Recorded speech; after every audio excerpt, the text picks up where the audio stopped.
Salmo Kapitulo 2. Ang hari nga pinili sa Dios. Nganong nagaplano man og daotan ang mga nasod nga dili man kini mulampos. Ang ilang mga hari ug mga pangulo nagtigom ug nangandam sa pagpakigira sa Ginoo ug sa hari nga iyang pinili.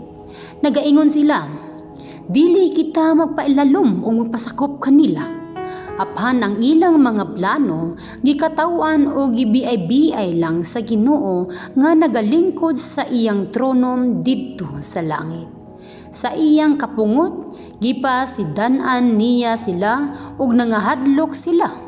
Miingon siya, gipahimutang ko na sa Zion nga akong balaang bungtod ang hari nga akong pinili. Miingon ang hari nga pinili sa Dios.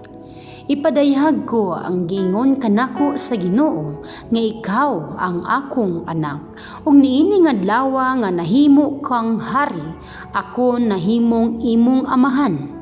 Pangayo kanako ug ihatag ko kanimo ang mga nasod sa tibuok kalibutan aron imong panag-iyahon. Imo silang gamhan ug wala kayod kanilay makasupak sa imong pagdumala. Mahisama sila sa kulon nga imong dugmokon. Busa, kamong mga hari o mga pangulo sa kalibutan, sabtan ninyo kining mga pulunga o pamatian ninyo ang mga pasidaan batok kaninyo. Alagari ninyo ang Ginoo nga may pagtahod ug paglipay kamo diha kaniya. Tahuran ninyo ang hari nga iyang pinili, kay kun dili masuko siya, og diha-diha laglagon kamo kaniya.